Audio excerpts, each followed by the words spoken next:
Joining us now, member of the Foreign Relations Committee, Republican Senator Rob Portman of Ohio, and member of the Armed Services Committee, Democratic Senator Richard Blumenthal of Connecticut. They recently returned from a trip to Poland, where they met with border officials and Ukrainian refugees. You also met with an ambassador, whose last name was Brzezinski, and he told us that he was really impressed with the bipartisan nature. Yeah. Of Republicans, Democrats, you all, talked about you all, and several others that really, you all are standing shoulder to shoulder trying to figure out the best way forward, not only for Ukraine, but for the Western Alliance. America's standing shoulder to shoulder with Ukraine. And across the spectrum, when I'm home, I'm talking to people about this, they get it. They're seeing it on their TV screens and online every night, barbaric. And you know, these are cowardly attacks. I mean, at the same time that the troops are making progress on the ground, pushing Russians back, every night Russia is shelling these civilian targets, homes, hospitals, churches, schools. I mean, it's horrible. We met with the refugees coming across the border, and, you know, it was heartbreaking. They're crying and asking us to do more. Yeah, talk about that. I mean, the greatest crisis, a refugee crisis since World War II. You know, you think of the magnitude of it in the numbers, the statistics are just daunting. 3 million children and women, because the men have stayed behind to fight. But in individual terms, I am still haunted by those faces and voices, particularly the children carrying their pets or their stuffed animals, and the moms, all of them just wanting to go home. They just want to go home. And one woman saying to me through her tears, nothing is safe. And remember, they had just been through a bombing 12 miles away from the Ukrainian border, where the Russians threw missiles at their town training center, and they were fleeing from that bombing just 12 miles away, coming across the border. So it is really a haunting catastrophe. Really? Senator Portman, good morning. You talked about the horrors that you're hearing about from these refugees. We're hearing them as well as they cross into Poland, more than 2 million of them. You talked about President Zelensky's request to do more. His big request that the West has not complied with is a no-fly zone. I gather that you're in favor of that. Correct me if I'm wrong. And what are your concerns if there is a no-fly zone in place? Do you share some of the concerns about the escalation that may come with, say, a NATO jet shooting down a Russian plane? Yeah, well, I don't think the no-fly zone is what we're talking about now. I think we're talking about an effective no-fly zone, which is to have enough anti-aircraft weapons and enough planes to be able to enforce a no-fly zone over some of these cities that are just getting mercilessly shelled. So you're saying the Ukrainians doing that and not NATO troops, right? Yeah. When you say an effective no-fly zone. Right. I mean, what happened last night is, I think, very positive, which is that Slovakia gave Ukraine S-300s, which is the best anti-aircraft system that we have among our allies in that region. And it was backfilled by Germany and Netherlands. So that's where the Europeans can step up. And when the president goes to NATO today, he has to ask them to do more of that. They need to step up and help in terms of allowing these former Warsaw Pact countries that have the kind of weapons that are interoperable with the Ukrainians. So the Ukrainians know how to use them, including the MiGs, by the way, these MiG-29s, and then backfill and help them. And we should do the same thing. But that, to me, was the most positive thing I've heard in a couple days, was that Germany and the Netherlands are actually stepping up, Slovakia is stepping up. And if you have that kind of a weapon there, you can stop these missiles. Richard just talked about the bombing that occurred outside of Lviv when we were there 5 hours before we got there. Most of those missiles were shot out of the air by anti-aircraft weapons, thank God. Some got through and killed 35 people, wounded 134. But we need more of that, and there's no reason, Joe, we shouldn't be providing more. Right now, in our stocks here in America, we are told through public reporting that we have these S-300s that we got years ago to try to, you know, see what the Russians were. Aren't we sending some of them? We're sending some of them. The kind that we're sending are not as powerful or as effective as the S-300s. So let's go ahead and send we're sending what's called SA-8s, which are lower altitude. We need the high altitude stuff, because these missiles are coming in from Russia, from Belarus. Do you agree, Senator? We can do more. I agree totally. Remember that a lot of these missiles, a lot of the ordnance is coming from outside of Ukraine's borders, so that a no-fly zone really won't prevent a lot of the bombing, shelling, missiles. But I agree totally with Rob that We can send more of the aerial defense, but also more drones. Call on our Israeli friends, perhaps, to contribute more drones. We can provide more of the Turkish drones, which have proved very effective. But essentially, again, let me just stop and ask. Like, why haven't we done this already? I do wonder. No, it's easy for us to say. I just wonder what are our NATO allies waiting for in terms of drones? What are we waiting for in terms of anti-aircraft? I mean, I know Turkey's talking about that is the question. What are we waiting for? Yeah, because we have war crimes, Senator. Yeah, here we are, day 27, Joe. Every night. 27 days. Day 27. So, what, do we wait till the 50th day? How many more Ukrainians die before we give them what they need in terms of anti-aircraft weaponry? And Rob Portman and I have been pressing, and talk about the bipartisan nature of this trip.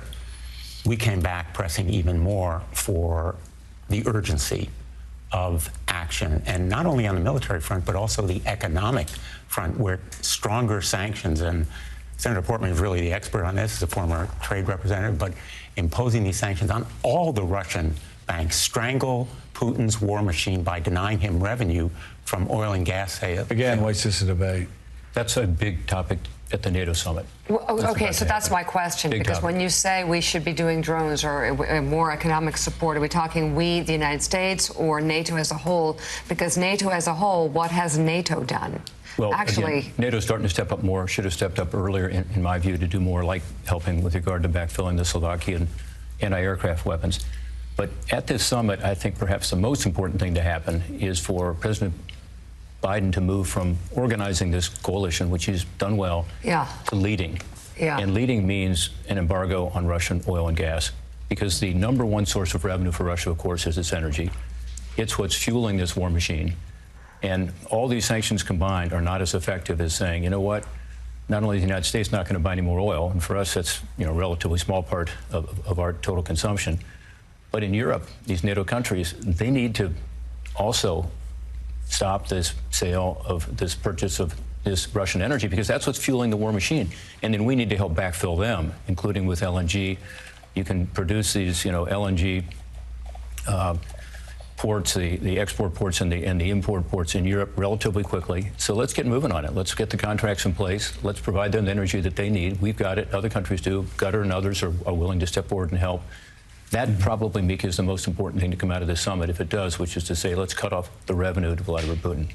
Got it. And one more point here, because we began on the humanitarian crisis. Hopefully this war will end soon, and that President Biden, who has demonstrated extraordinary leadership in unifying NATO, will continue to lead, and lead from the front. And we have been pushing on a bipartisan basis since our visit to Ukraine, and have urged this kind of action continuously and constantly, but also in Poland, when he visits there, he will see this humanitarian crisis. And I hope he'll lead as well on mobilizing the world to do more to help the Poles, who have opened their hearts and arms in a way that is so inspiring, as harrowing and haunting as the refugee situations are. Very uplifting is the reaction of the Polish people. The population of Warsaw, according to Mark Brzezinski, has grown by about 10%. Think of it for a moment, 10% increase. And so this is a humanitarian effort that really should unite the world. So let's talk about Joe Biden's leadership. Both of you were saying he needs to lead. He's organized, and both of you say he's done a good job organizing it. You say he needs to lead it. Obviously, though, I know you understand better than most, there is a balancing act. You can't get too far ahead of the Germans. You can't get too far ahead of the French. It is a constant balancing act, is it not? Because, we've gotten ahead of our allies before over the past 20 years, and it hasn't always worked out very well for them. Yeah, Joe, it's a balance, but they're ahead of us on some things, as you know. They've already begun to seize, not just freeze assets of oligarchs, as an example, and providing that funding for the refugee crisis is absolutely essential. They've gone ahead of us in terms of trade. They've said that no longer will you get most favored nation status in trading with Europe. And yet, we've got legislation here in the Congress that's still kicking around, in part because initially President Biden opposed that. There are about 5 things he opposed that we later did, like the oil embargo. Didn't that pass the House overwhelmingly? Passed the House. Now I got to pass the Senate. Why hasn't it passed the Senate yet?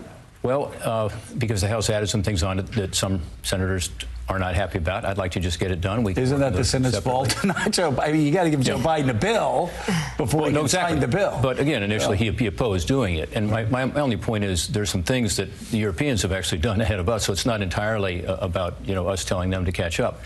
But on issues, the big issues, which is the military assistance to Ukraine so they can defend themselves, particularly anything that has to do with stopping these as I said earlier, cowardly and barbaric bombings.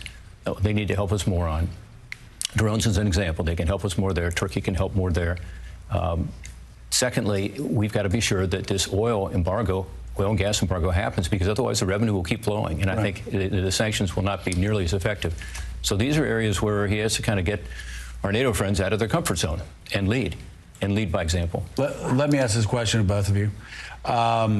Let's say there's a chemical weapons attack in Mariupol, or a tactical nuclear weapon used somewhere near Kyiv. Does NATO need to go in at that point? Senator, I'll start with you, Blumenthal. I think, depending on its location, the use of either chemical or biological weapons or a tactical nuclear weapon potentially endangers all of the countries, the NATO countries bordering Ukraine, simply by virtue of the potential for contagion or radioactivity. There is a very strong case to be made that it is potentially an attack on NATO, and NATO does need to be involved. We ought to be very, very careful and cautious, and I give the president great credit on this score as well. He has been deliberate and purposeful and has taken account of the risks in a very responsible way. But I do think that the use of that kind of non-conventional weapons, as a member of the Armed Services Committee, I will say, also a cyber attack, potentially crippling our utilities, our financial system, our healthcare system. And we need to be cautious, but we also need to draw some lines here so that Vladimir Putin, as delusional as he may be, understands where we are. Senator, I wanted to ask you that. Do you agree we need to tell him now? Yeah, these are the red lines, and unlike 2014, you cross the red lines now, they're going to be massive consequences for you. Yeah, well said. I mean, we have to make it clear the red lines are crossed. This is going to be a game changer, and we're going to respond. Joe, to that and your earlier question, sometimes the administration, as you know, has said this is escalatory, so we can't do it. As an example, the MiG-29s, which I believe we should have done a few weeks ago when we initially gave it a green light. I think that's been a real problem for the Ukrainians, both in terms of the messaging, but also in terms of their actual need for these aircraft. But Russia is escalating every day. Yeah. Think about it. There are atrocities now. I mean, they started with military targets, and they went to civilian targets. When they're bombing hospitals, when they've gone from munitions that include cluster bombs, which we believe they have used against civilians, vacuum bombs, which we believe they've used against civilians, and now supersonic weapons that have never been used ever in wartime, Russia continues to escalate. And for the United States to say, we can't do something like providing these MiGs because it's escalatory, it just doesn't make sense. We can't just have one side escalating constantly and the Ukrainian people bearing the brunt. They're war crimes, and they ought to be treated as war crimes. And at some point, I guess that they get to that. But first, we have to sort of figure out how to bring this war in for a landing. And I want to go back to your first point when Joe asked about chemical weapons, because I thought the very first thing you said was really interesting, depending on where they are. So it's not the moral issue of chemical weapons, it's the security of NATO. So if chemical weapons are used in a way that impacts the security of NATO, of Poland, of countries that are nearby, of the security of NATO, that's when we get involved? Or is it just the red line of chemical weapons? Do you guys agree, or are you in unison on this? I think we are pretty... You think it's depending on where it happens? No, I think it is also a matter of the use of them in principle. Right. And I think that the direct attack on any one NATO nation is an attack on all, but the use of chemical weapons or biological weapons or tactical nuclear weapons potentially is an attack on NATO. Senator Portman. Yeah, I mean, this is a very serious matter, but I do believe it's a red line. It shouldn't be crossed. Joe mentioned 2014. Think of what happened in Aleppo. Yeah. I mean, I think we've got to make it clear that this crosses a line.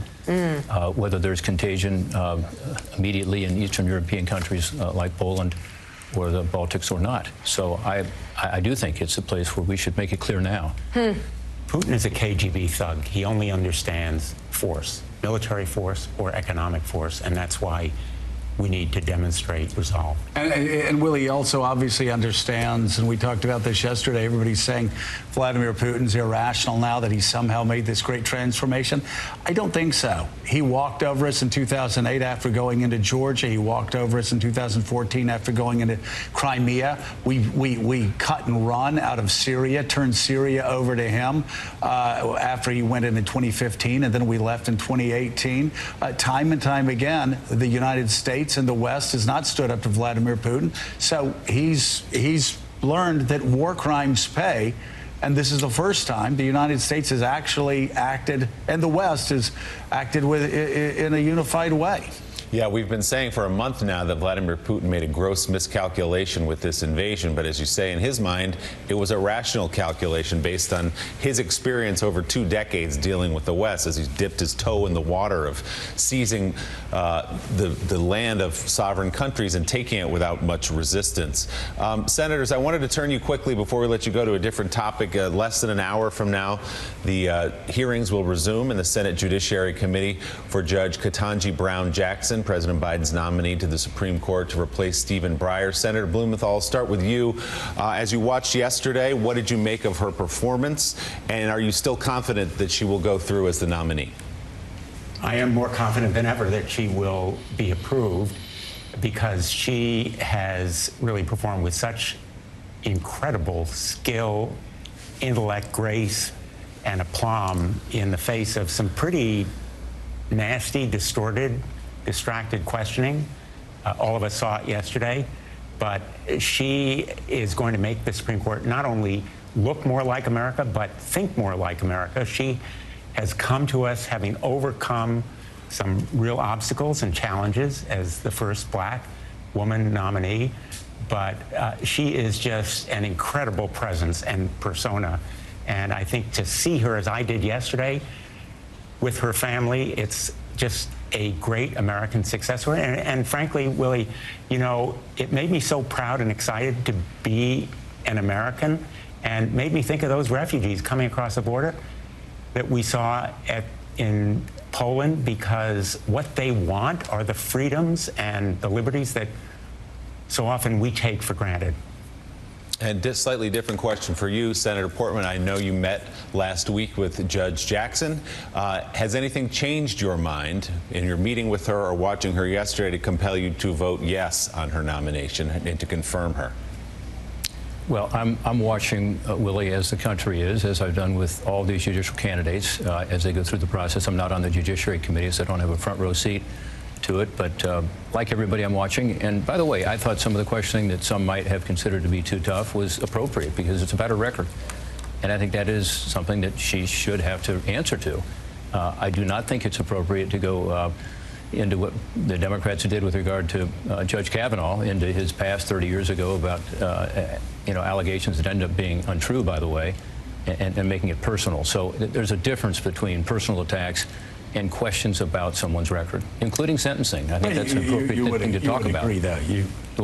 You would agree, though, that you don't want United States senators asking someone if they're a Christian and then to have them grade their Christianity on a scale of 1 to 10. I understand the point Lindsay was trying to make, but these are not the type of questions we want to ask. No, I'm talking about her record, and I think. And by the way, I completely agree with you. Some people were really upset about questions about a record. Her record's fair game. Yeah. It's fair. It is fair game asking. Let's get to know her.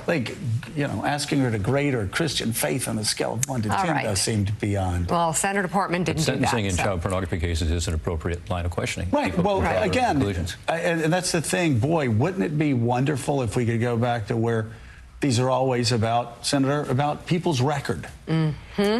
Which is what I think the main bulk of the questions really did concern. They did. I think so, too. All right, Senators Rob Portman and Richard Blumenthal, thank you very much. We really appreciate the two of you coming on together. Thank you, really guys. appreciate it. Still ahead on